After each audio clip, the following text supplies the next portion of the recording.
une vie de service. Et je crois qu'on va continuer à parler de ce sujet, une vie de service. Il faudrait faire un résumé déjà. Sachez déjà que Dieu reconnaît chaque service. Il reconnaît chaque service. Amen. Amen. Hébreux 6, verset 10. Car Dieu n'est pas injuste. Hébreux 6, verset 10.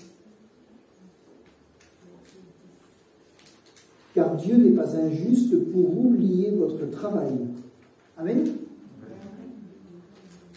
Vous avez peut-être oublié des choses que vous avez faites, mais Dieu ne les oublie pas. Et l'amour que vous avez montré pour son nom, ayant rendu et rendant encore des services aux saints. Amen. Ça, c'est très important. On a besoin de se rappeler les promesses de Dieu. On a besoin de s'encourager. Amen. Une autre chose qui est très importante, c'est que vous êtes au service de Dieu premièrement. Je vais couper ça. Service de Dieu premièrement. En servant dans le corps de Christ et dans l'Église locale. On avait vu, si la croix est passée par votre vie,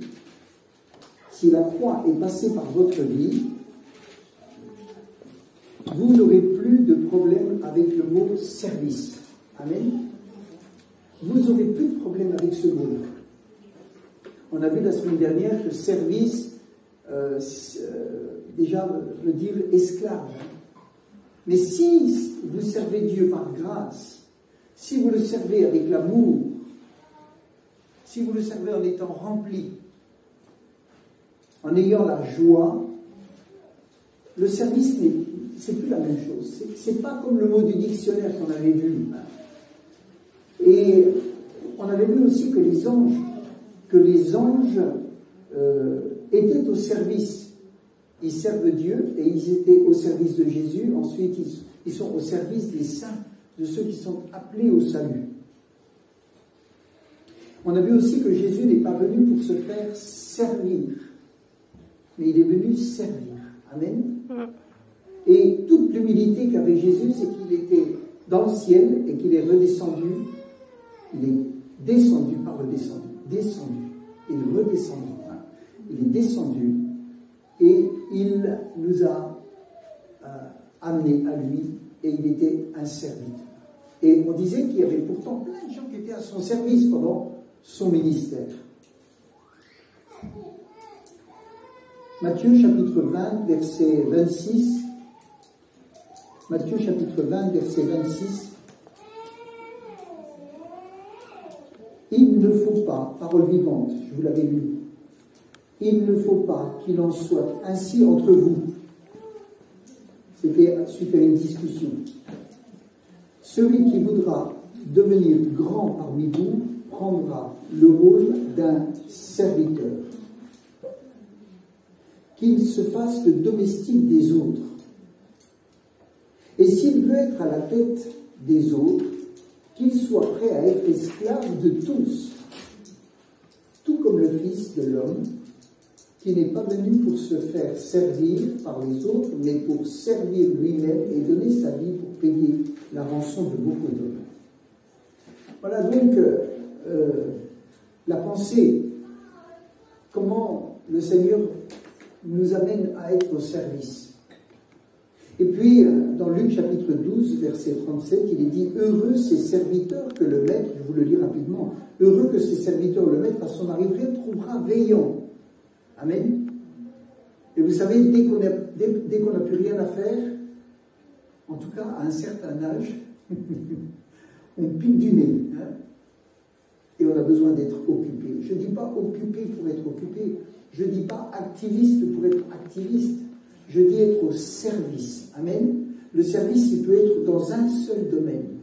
Il peut être dans multiples domaines parce qu'on a non seulement les compétences, mais il y a des besoins partout. Mais en tout cas, il est dit, je vous le dis en vérité, il se scindra, les fera mettre à table et s'approchera pour les servir.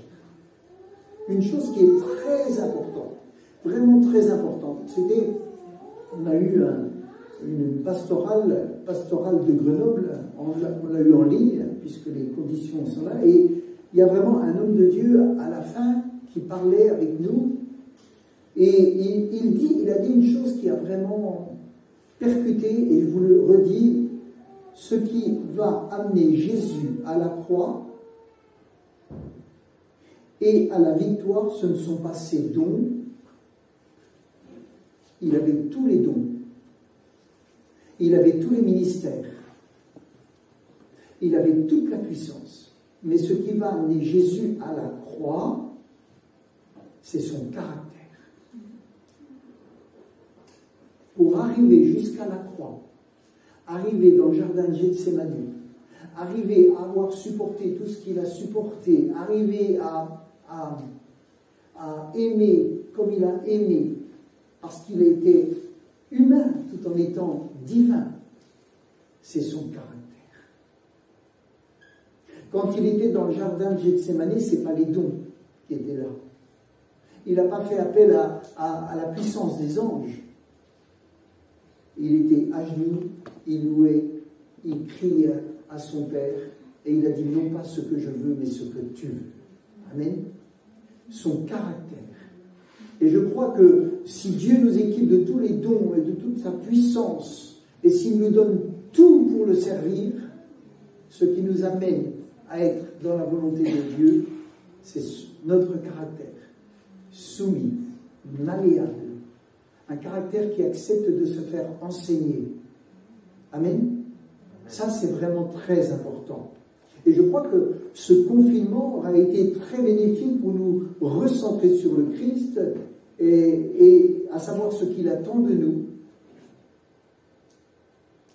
et à retrouver une communion plus personnelle.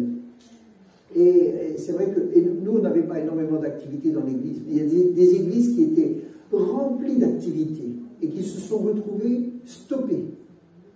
Le choc était encore plus gros pour nous. Hein. Et là, se recentrer sur le Seigneur et dire, Seigneur, ben, s'il n'y a plus rien, il y a toi et moi. Amen. Il y a toi et moi. Et je peux grandir. Je peux te servir. Simplement par la prière, peut-être.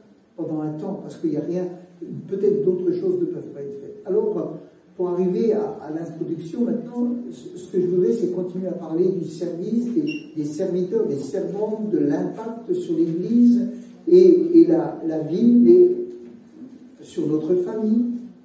Et une autre chose qui est importante, si nous avons dépassé la notion négative du service, nous rentrons dans la joie du service. Amen.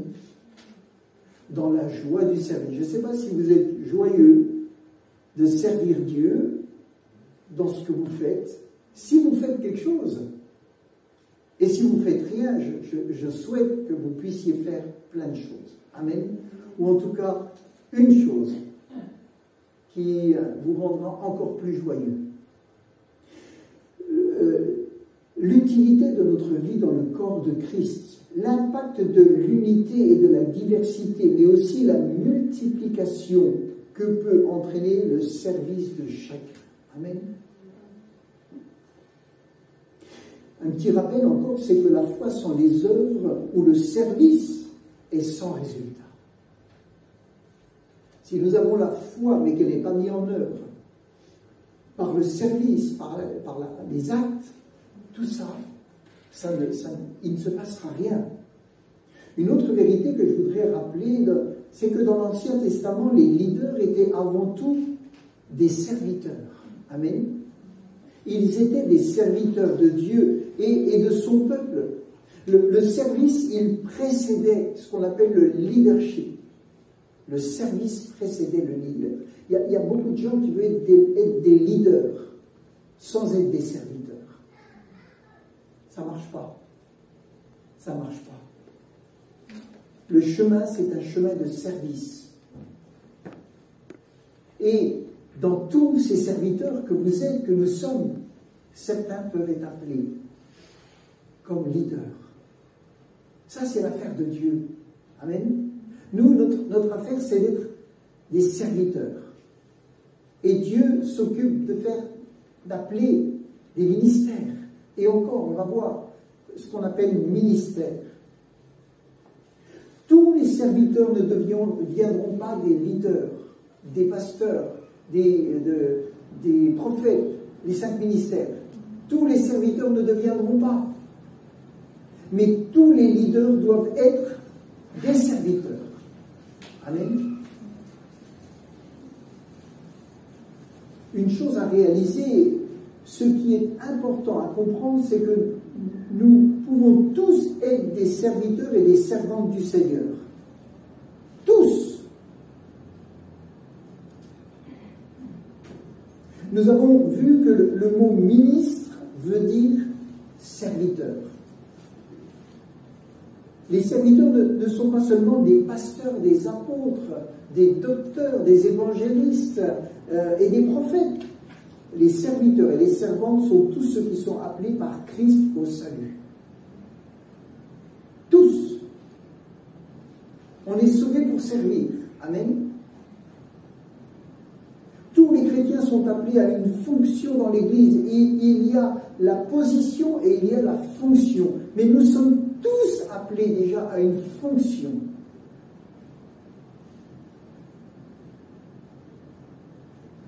La position, c'est apôtre, prophète, évangéliste, pasteur, docteur. C'est ce qu'on appelle les ministères de gouvernement. C'est-à-dire, c'est les ministères qui sont appelés à gérer, ou on ne va pas dire gérer, mais le mot va venir. En tout cas, ils ont reçu une autorité divine pour diriger le corps de Christ. Amen. Ça, c'est très important que vous le compreniez, que je le comprenne.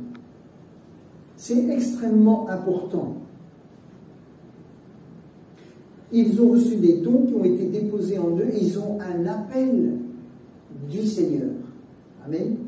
Ils ont un appel du Seigneur. Ils ont reçu ce don pour pouvoir exercer ces ministères particuliers, pour servir dans cette position. Il faut avoir reçu un appel divin. Et là, vous voyez, je me rappelle quand on était en pastoral avec toute cette équipe de Besançon, quelquefois certains pasteurs se posaient la question, disaient, mais est-ce que j'ai vraiment reçu un appel? Vous savez, vous avez des moments difficiles, de grande solitude, et vous pouvez vous poser la question, est-ce que j'ai reçu un appel? Est-ce que je suis à ma place? Et vous voyez, c'est là l'importance d'avoir reçu un appel.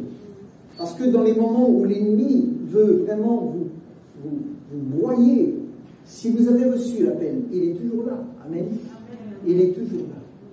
Et si quelqu'un est amené à être, je ne sais pas, pasteur ou ci ou ça, et qu'il n'a pas reçu l'appel, à un moment donné, ça va craquer. Ça va craquer. Ou parce qu'on l'a mis dans une place d'une façon humaine, et à un moment donné, comme ce n'est pas son appel, il ne va pas tenir. Ça ne va pas aller. Donc il est très important. Et il y a une erreur dramatique. Bien des chrétiens ont cru que pour servir Dieu, il fallait aspirer à l'un de ces 5 ministères. Et ça, c'est une grave erreur qu'ont fait les ministères. Je me rappelle, quand on était à Besançon, on bouillonnait, parce qu'il y avait un feu, il y avait un besoin, il y avait un désir. Malheureusement, tous ceux qui bouillonnaient comme ça, ils se disaient, si je veux servir Dieu, il faut que je sois pasteur, il faut que je sois ci, Et ça a fait des drames terribles. Parce qu'il faut qu'il y ait un appel qui vienne du Seigneur. Amen. La faute est au fait que les ministères de gouvernement ont souvent été mis trop en avant. Trop en avant. Comme si c'était eux qui faisaient tout. Même au début, quand les apôtres faisaient tout. Ils servaient aux tables, ils faisaient tout. À un moment donné, ils ont été repris. Et ils ont compris qu'ils ne pouvaient pas tout faire. Et que ce n'était pas à eux de tout faire. Dieu était en train de construire son Église. Et ils ont dit, voilà, nous on est en train de délaisser notre appel pour servir. Ça ne veut pas dire que servir, c'est pas noble, pas du tout. C'est qu'on ne peut pas tout faire. Ceux qui avaient reçu un appel, ces hommes, ces apôtres, ces premiers apôtres, ceux qui étaient là, il fallait qu'ils se consacrent à ça. Et c'est là que dans l'Église s'est levé des anciens, des diacres. Et tout le travail a été fait, et peut-être mieux encore. Donc, la conséquence de cette erreur qui a amené tant de confusion dans les églises, c'est le fait de ne pas comprendre que nous sommes tous serviteurs, mais pas dans la même chose, et qu'il y a de la place dans plein de domaines. La conséquence, donc, tous ceux qui aspiraient à servir ont aspiré à devenir l'un de ces 5 ministères, parce qu'on ne voyait que ça. Ils ont vécu des frustrations et des échecs parce qu'ils n'ont pas reçu l'appel ou parce qu'ils ont voulu être reconnus humainement. Ça provoque des déchirures, de la concurrence. Ça provoque de la haine, du légalisme. Ça donne à la chair le pouvoir. Ça donne la place à l'orgueil. Et tout ça, c'est pas inspiré de Dieu. Tout ça n'amène pas à la gloire de Dieu.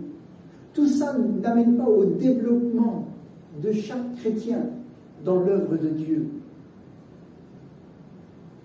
Si l'enseignement est clair, que nous comprenons que nous sommes dans le même bateau, j'ai pris cette image-là ce matin en affinant le message, que le capitaine c'est Christ, nous sommes tous dans le même bateau, d'accord? Le capitaine c'est Christ. Que nous sommes tous appelés à un poste. Dans un bateau, il y a, je ne sais pas, dans les grands bateaux, il y a peut-être 1000, 2000 personnes qui peuvent être dans le personnel. C'est impressionnant, c'est comme des usines, c'est des villes. Il n'y en a que quelques-uns qui sont dans la salle de commande. Quelques-uns. Et ils ont un travail précis à faire. Mais imaginez qu'ils se retrouvent seuls. Est-ce que le bateau va pouvoir fonctionner? Non.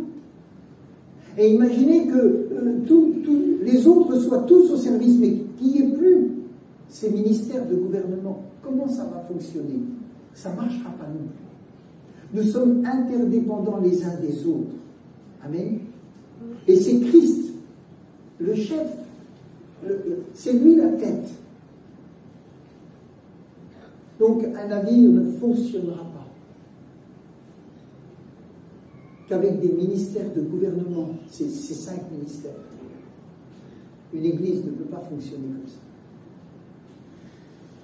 Et donc la moisson est grande, il y a peu d'ouvriers, amen, et nous devons prier pour qu'il y ait des ouvriers.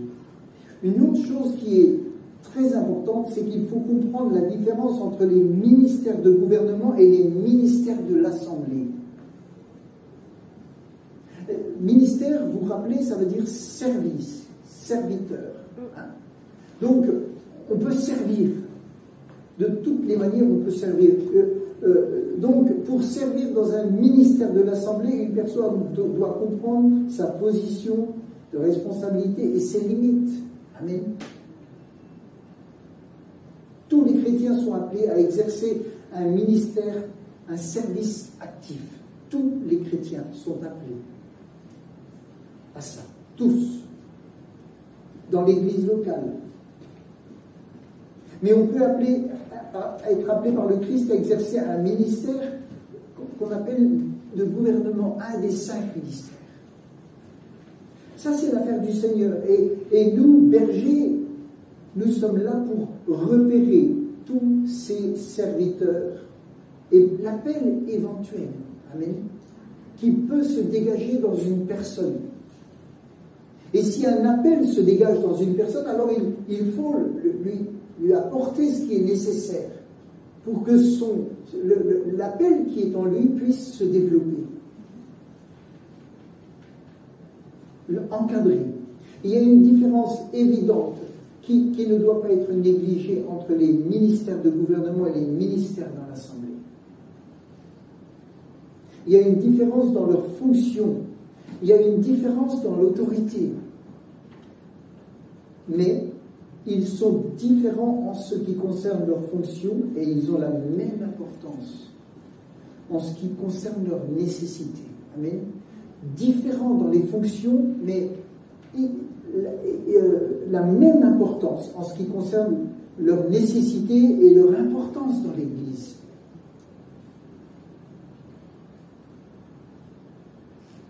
Il n'y a pas de différence. C'est simplement des responsabilités différentes.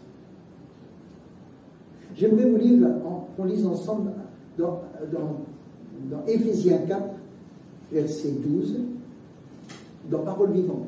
Dans Parole vivante. Éphésiens 4, verset 12. Verset 11 déjà. On va détailler un petit peu ce passage. Ça, c'est l'appel qu'il y a pour les serviteurs au ministère de gouvernement. Il est dit, ces dons aux hommes sont variés. Voilà, c'est bien.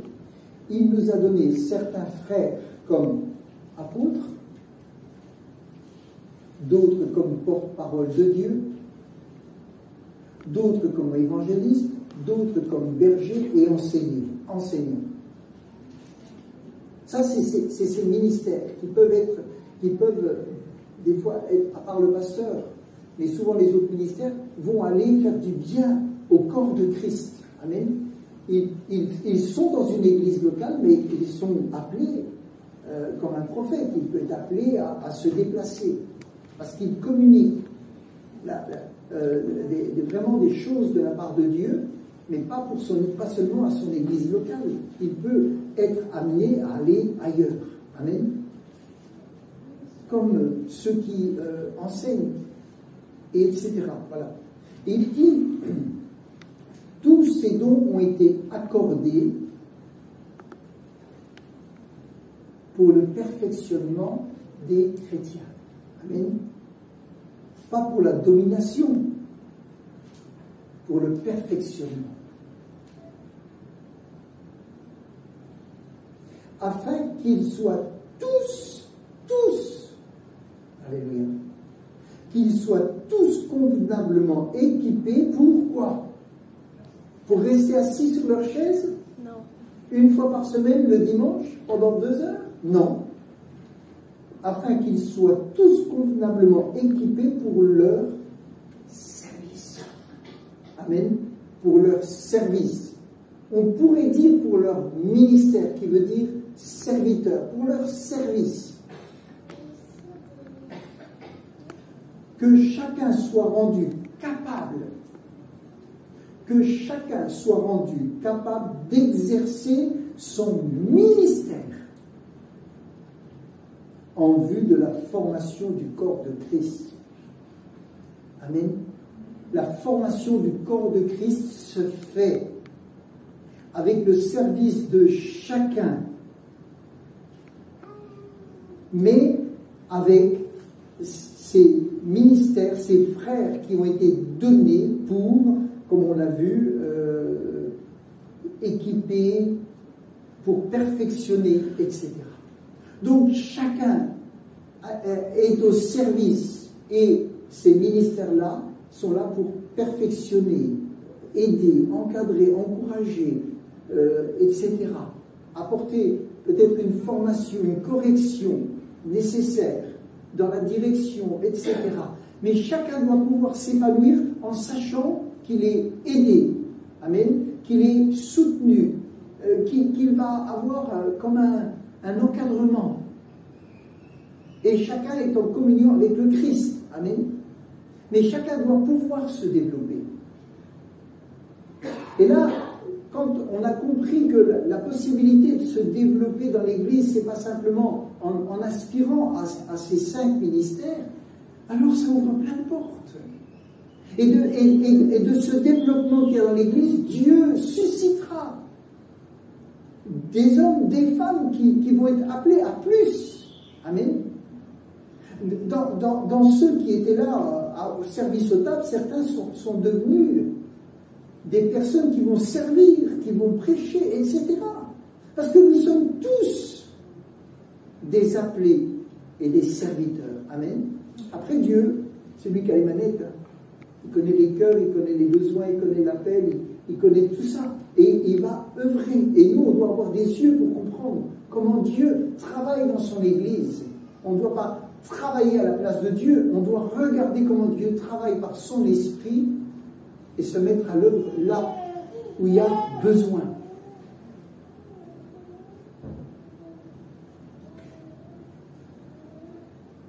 Il nous a donné ses frères pour que nous parvenions, verset 13, il nous a donné ses frères pour que nous parvenions à une réelle unité par le moyen de la foi et une parfaite connaissance du Fils de Dieu, une réelle unité. Ça veut dire que ces ministères-là sont là aussi pour amener l'unité. Certains vont parler, un autre va venir parler, et là on est là pour amener l'unité, pour amener la pensée que Christ veut, amener la modération quelquefois, ou encourager. Et il est dit que nous parvenions à une réelle unité par le moyen de la foi et d'une parfaite connaissance du Fils de Dieu, que nous devenions tous, amen, majeurs, en atteignant une virile maturité, que notre personnalité atteigne son plein épanouissement sur le modèle de Christ. Amen. Pas sur le modèle du ministère, sur le modèle de Christ. Donc, c'est tout un travail coordonné où chacun doit pouvoir s'épanouir. Amen. Que tous ensemble, nous formions cet homme parfait qui constitue la plénitude qui nous vient de Christ. Tous ensemble. Amen. Tous ensemble.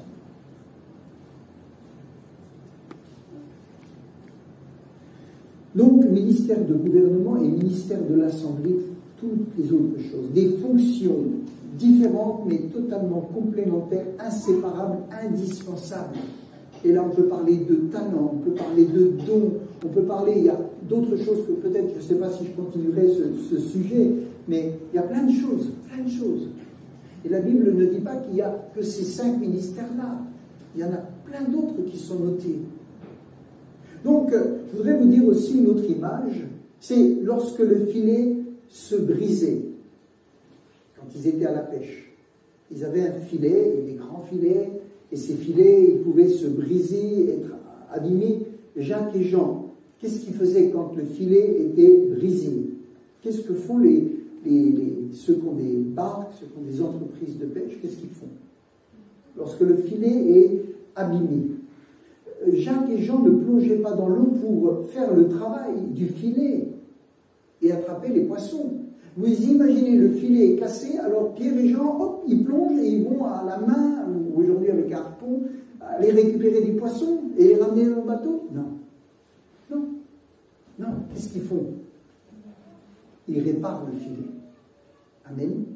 Ils réparent le filet. Au lieu de descendre, de plonger, ils réparent le filet, les sections qui sont brisées, afin que le filet lui-même soit en fonction pour son travail. Eh bien, voyez-vous, il y a une grande vérité qui sort de ça. Beaucoup de pasteurs aujourd'hui font le travail de tout le corps au lieu d'accomplir leur ministère. Le ministère, c'est d'aider à la réparation du filet. Et le filet, c'est toute l'Église qui va aller chercher les âmes perdues, qui va travailler pour aller là où Dieu pousse, encourage, afin de parler au monde qui est perdu. Amen. Le filet ramène les gens à Christ et les ministères sont là pour réparer. S'ils se mettent à plonger et à faire le travail, l'Église restera paralysée et il n'y aura pas de résultat.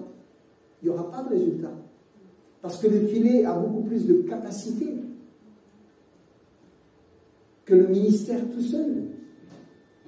Le ministère du filet de l'Église a des capacités bien plus importantes. Parce qu'il y a beaucoup plus en nombre. Parce qu'ils sont partout. Amen. Ils vont être dans toute la ville. Ils vont être dans tous les emplois. Ils vont être partout. Et ils vont faire un travail. Et on amène les gens à Christ. Et après, il y a tout un travail de réparation qu'il y a. Et vous savez, je crois que les membres de l'Église formés, ils font des disciples. Amen. Ils s'occupent des âmes. Ils vont les encourager, ils vont les aider à venir, ils vont parler avec eux. Et en même temps, par moments, ce peuple qui est là, il a besoin lui-même de réparation. Parce qu'il est au travail. Et quand on est au travail, vous savez, des fois, on rentre fatigué. Et on a besoin de réparation.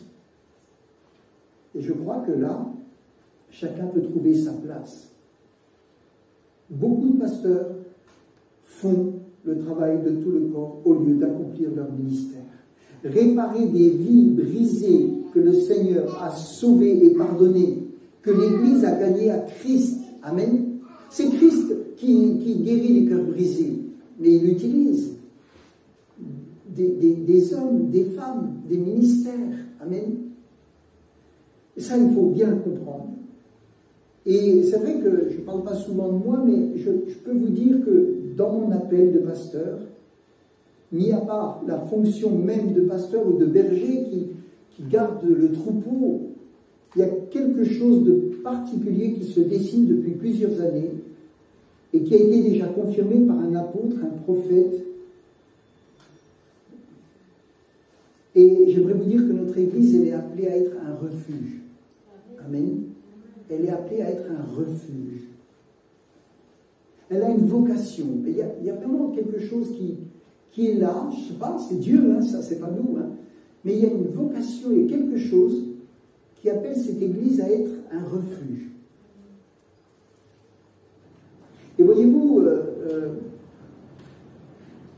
c'est un refuge déjà pour tous ceux qui sont appelés au salut, dont les vies ont été brisées par le péché. Ça, c'est la chose normale d'une Église. Amen. Les gens trouvent Jésus, ou on sont en contact avec des chrétiens, etc. Et puis, voilà, il y a des temps de prière, des fois il y a des gens pendant un an, ils sont en contact avec quelqu'un de l'Église, mais ils ne connaissent pas les locaux, ils ne sont jamais venus. Mais il y a tout un travail qui peut être fait, de confiance, déjà des fois de connaître la Bible, etc. Il y a plein de choses qui peuvent se faire. Puis un jour, ils viennent à l'Église. Mais ça, c'est la chose, je dirais, normale, la fonction normale de l'Église.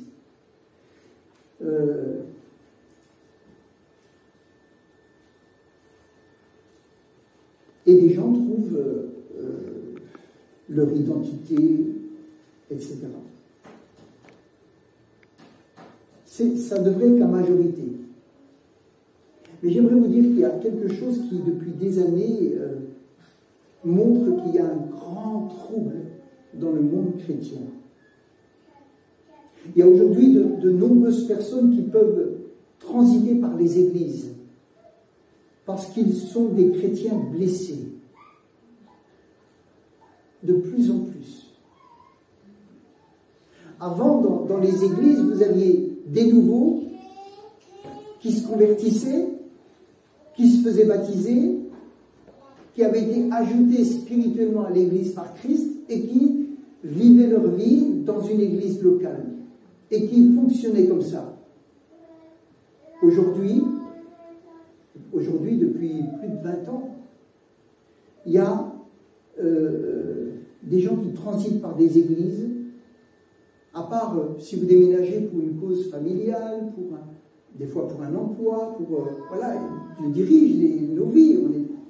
Mais aujourd'hui, parce qu'ils sont des chrétiens blessés, des chrétiens qui ont chuté et qui ont perdu confiance au ministère de gouvernement, qui n'ont plus d'église, qui sont agités, qui ont servi dans la chair, qui cherchent désespérément une église parfaite sans jamais la trouver.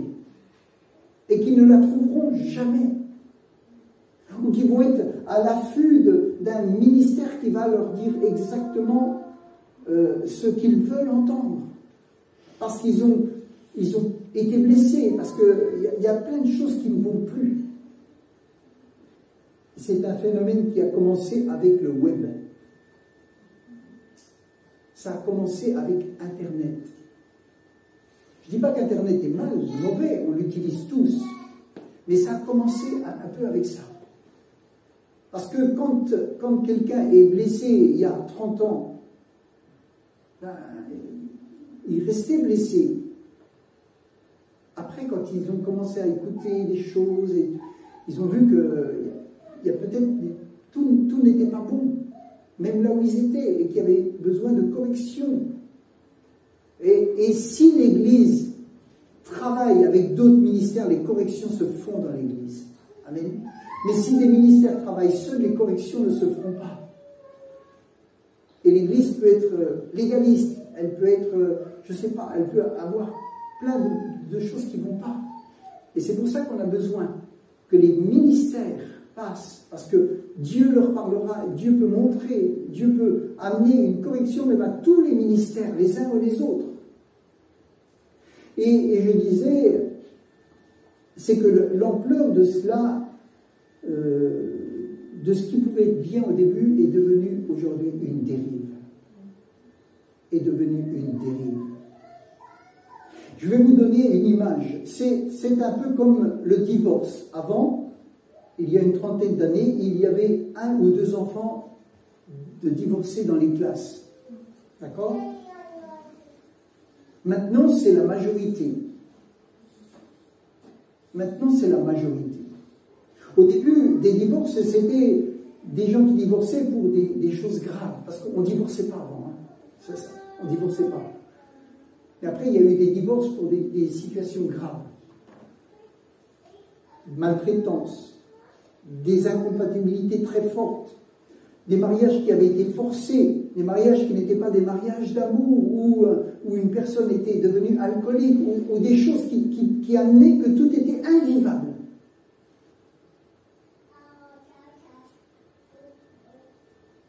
Maintenant, on divorce parce que la brosse à dents n'a pas été rangée. Et au bout d'un moment, on ne se supporte plus. D'accord ? C'est pour vous donner une image un peu... voilà. Et c'est pour ça qu'aujourd'hui, il y a tant de divorces. Parce que les gens ne se supportent plus. Même dans l'Église, la Bible, elle dit « supportez-vous les uns les autres ». Ça veut dire qu'il y a des moments, c'est tendu. Parce qu'on est différents, etc. Donc, le phénomène est un peu le même dans l'Église. Il y a vraiment des chrétiens qui ont subi des dégâts à cause du légalisme, des abus d'autorité, de blocage, de refus du Saint-Esprit, de scandales dans les églises. Et il y a vraiment bien des gens qui ont besoin de guérison. Amen. Bien des gens qui ont besoin de guérison. Et le phénomène est presque pas peu visible dans les petites villes, mais il est extrêmement visible dans les grandes villes. Et le problème, c'est que ça a pris une telle ampleur qu'on divorce, je ne dis pas qu'on n'est pas pour le divorce, hein, mais que des gens dans des cas extrêmes soient amenés à une séparation parce que c'est tellement grave, ça se comprend. Mais qui divorce à cause de la brosse à dents ou des chaussettes, ça c'est pas non plus. Et dans l'Église, s'il y a vraiment des situations graves, effectivement, on doit peut-être partir si c'est vraiment grave. Mais pas parce que l'autre ne nous a pas dit bonjour, ou parce que ceci, ou parce que cela. Et aujourd'hui, on en arrive à des extrêmes. Mais il faut aussi reconnaître que beaucoup de gens ont été blessés, brisés, Et c'est pour ça qu'il faut que les ministères puissent vraiment prendre du temps pour s'occuper aussi de ça. C'est comme on pourrait dire, un nouveau phénomène qui demande beaucoup de temps, beaucoup d'attention. Amen. Beaucoup d'amour, beaucoup de patience, beaucoup de tolérance, qui demande d'accepter vraiment des paroles dures. Parce que quand il y a blessure, il y a des paroles très dures qui sortent. Et le but, c'est avec la grâce de Dieu de réparer et de ramener à la confiance. Et ça, c'est un travail vraiment important. Et je vais vous dire, pour que ce travail puisse se faire, il faut que l'Église fasse le sien. Amen. Il faut que le filet soit jeté dans l'eau. Il faut que tous les serviteurs puissent travailler dans l'Église. Amen. Il faut que chacun puisse être pleinement en action là où Dieu le veut. Amen. Et comme dans un bateau, il faut des gens partout. Il y a des gens qui s'occupent des chaudières, il y a des gens qui s'occupent du linge, il y a des gens qui s'occupent de tout, de l'électricité. Il y a tous les corps de métier dans un bateau pour qu'ils puissent naviguer et aller au port. Et l'Église, elle doit aller au port. Amen. Et elle a besoin que chacun soit utile, utilisé, et que chacun puisse être au service. Alors, c'est pour ça, vraiment. Pour que l'Église puisse fonctionner, il faut que tous se lèvent et servent le Seigneur. Amen. Tous se lèvent et servent le Seigneur. Imaginez ceux qui doivent réparer le filet, aller plonger pour ramasser les poissons. Non, ça ne veut pas dire qu'on ne doit pas évangéliser. Hein. Ce n'est pas réservé. Non, tout le monde doit évangéliser. Mais imaginez, rien ne peut fonctionner. Rien ne peut fonctionner. On a besoin tous les uns des autres. Et il faut qu'on soit tous dans la confiance et dans le service. Alléluia. Si on revient à tout ça, le Seigneur sera honoré. Amen. Et Dieu multiplie, Dieu agit, Dieu œuvre. Alléluia. Je vais m'arrêter là. Seigneur, merci. Merci Seigneur, parce que vraiment tu nous as montré, Seigneur, à plusieurs reprises, par des personnes qui ne connaissaient pas cette assemblée, qu'il y a quelque chose et que tu veux œuvrer dans cette ville pour aller chercher toutes ces personnes perdues qui ne te connaissent pas, qui ont besoin de découvrir qui tu es. Tu veux aussi œuvrer pour des personnes qui aujourd'hui n'ont peut-être plus d'église, qui ont perdu la confiance, qui ont été tellement blessés ou pas compris, ou même qui n'ont pas compris. Merci Seigneur, parce que ce qui n'existait peu avant existe beaucoup aujourd'hui. Et Seigneur, tu vois, nous sommes dans une société où tout a été déséquilibré, où le bien a été appelé mal, et où beaucoup de travail est à faire pour amener à ta parole, à la reconnaissance de ta parole. Et Seigneur, tu veux nous aider chacun dans l'appel que tu fais sur nos vies à être pleinement au travail, au service, pour que cette assemblée se développe et rentre dans l'appel qu'il a. Merci Seigneur, parce que tu sais qu'on est beaucoup sont désireux de cela. Et tu vas venir à notre secours et nous aider. Tu vas nous aider, Seigneur, pour qu'on puisse tous se développer, que l'on puisse tous s'épanouir, qu'on puisse tous être vraiment serviteurs, servantes,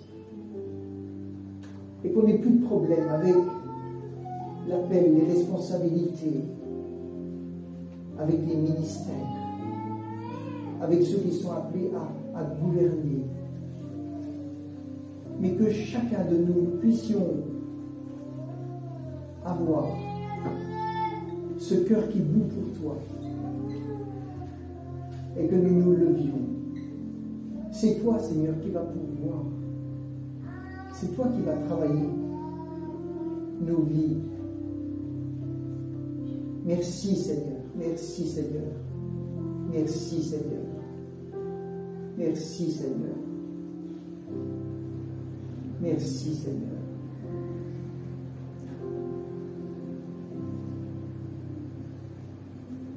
Merci, Seigneur. Nous voulons prier pour le filet, prier pour les ministères, prier les uns pour les autres, nous soutenir les uns les autres, nous encourager les uns les autres. Ceux qui réparent le filet, être joyeux de le voir repartir au travail. Et le filet, heureux de ramener au Seigneur la moisson. Alléluia. Alléluia. Béni sois-tu, Seigneur. Béni sois-tu, Seigneur. Nous savons que le temps est court. Comme tu l'as dit, travaillons pendant qu'il fait jour, pendant que nous pouvons le faire.